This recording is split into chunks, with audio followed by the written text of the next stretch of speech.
If you've not previously heard of the British Constitution Group, then this short video will give you a brief outline of who we are and what is our purpose. If you agree with the general gist of what we are saying, then we invite you to visit our website for a more detailed explanation of what our concerns are and why we think the work that we are doing is as important to you as it is for us, but equally important to your family, friends and work colleagues without exception. Established in 2009, our group has a rapidly growing membership scattered throughout the United Kingdom and beyond. We are ordinary people from all walks of life and a myriad of backgrounds. We are doctors, dentists, solicitors, policemen and women, builders, painters, decorators, and a large number of us are either current or past members of the armed forces. All of us share the same ambition, which is to reassert our constitution and to take back control of our country. From experience, I know that some of you will ask the question, what is our constitution? Whilst others will want to know, from whom do we take back control?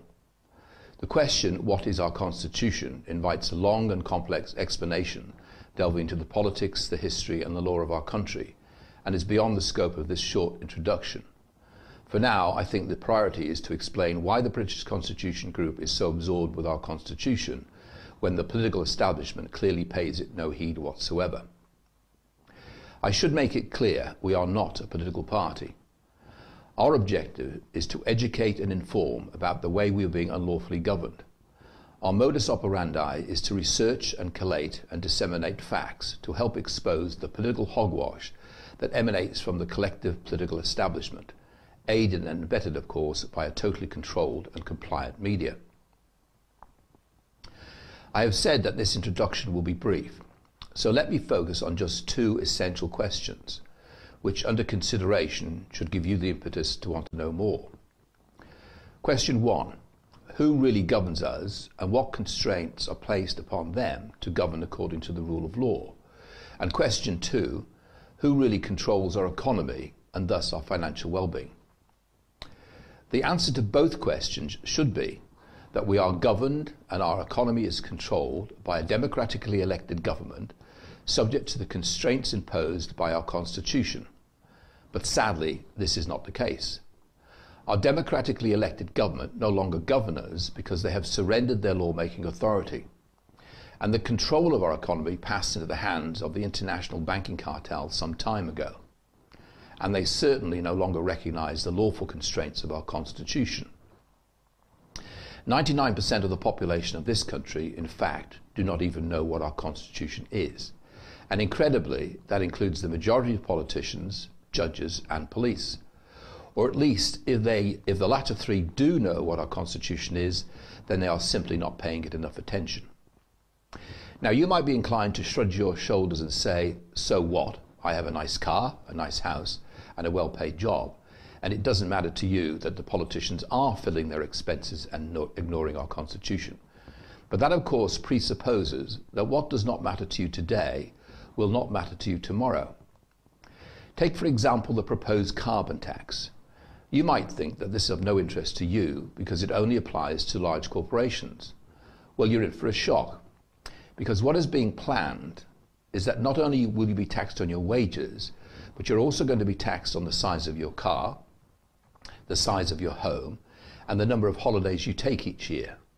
In fact, every luxury is going to be carbon rated and taxed, and the luxuries that you took for granted today are going to be squeezed, not once, not twice, but continuously, until the only option that you will have will be to get a smaller car or a smaller home or take fewer holidays or pay more carbon tax, all based on the provably bogus claim that carbon dioxide is destroying the planet, which is not only untrue but patently ridiculous, but more on that elsewhere. But your biggest shock will come when you realise that it won't be our government implementing these new carbon taxes or the EU. Carbon emissions are, after all being hyped as an international problem, and so goes the argument, must be therefore dealt with by an international tax, coming straight to your door courtesy of the United Nations.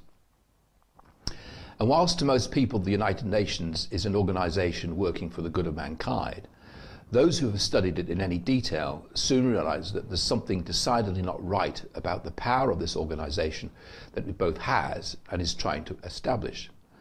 No responsible government should ever make its citizens subject to a tax imposed by an unelected international body, and yet that is exactly what is being proposed. If you've not yet heard of the expression post-democratic, then we recommend that you retune your antenna and listen more carefully to the language of the emerging global elite. Our own politicians have ignored our constitution because it got in their way. And on the international stage, they are prepared to ignore democratic safeguards because in a similar fashion, democracy is also getting in the way. Codex Alimentarius, which imposes rules about the food we eat and the medicines we take, and Agenda 21, which covers a wide range of subjects as to how we must live our lives, are both already being imposed upon us. And yet these rules do not emanate from the government that we have elected. These rules, in fact, have been instigated by an unelected body, meeting in secret, behind closed doors, at international forums. They are then imposed upon our government by way of international treaties, with our government then imposing them upon us. We are, in essence, being taken over by an emerging New World authority that uses a sleight of hand of international treaties to impose their undemocratic authority upon us. First, we had the undemocratic institutions of the EU, and now we have the even less democratic institutions of the UN, telling us how we should live our lives. Meanwhile, as our democracy is being destroyed, our politicians remain silent. We should also note that United Nations is heavily influenced by the many international corporations that lobby its members, which poses the question, are the rules coming from this body really for our benefit, or do they in fact benefit the corporations? I have my views on these issues, but I will let you work this one out for yourselves. So let's summarize. We have an unelected international body, heavily influenced by international corporations, making rules and regulations about how we must live our lives, being imposed upon us without our consent, all courtesy of a greedy and corrupt political establishment that likes to line its own pockets. Let's be honest, our government is not working for us. Our government is working for an international global elite, and they are being paid to do so. And that is what is at the heart of all our problems. Our country is not being governed for our benefit, it is being governed at our expense. So there it is. Codex Alimentarius, Agenda 21, and unconstitutional carbon tax, all courtesy of an unelected international body whose members are almost certainly in the pay of international corporations. If you are still not concerned about the demise of our constitution, then you really should be. The British Constitution Group is concerned that our constitution is being flouted and ignored by our politicians, our courts, and by the police authorities. This means our rights are being taken away from us in tiny stages so that we hardly notice. What we are witnessing is the emergence of a global world authority that is imposing its authority by stealth. The good news is that people are starting to realize what's going on. The mere fact that you have watched this video means that you have at least taken the first step to waking up to the reality of your future, which has the potential to be undemocratic and oppressive, or democratic and free. Having made the first step, please now make the second. We would like you to join the British Constitution Group and help us to reassert our constitution and to reimpose the rule of law on the political establishment, the courts and the police authorities. And by so doing, help us to prevent an arbitrary and undemocratic authority being imposed upon us without our consent.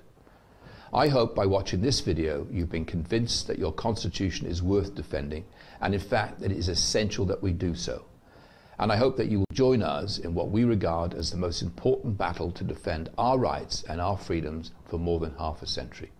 Thank you for watching.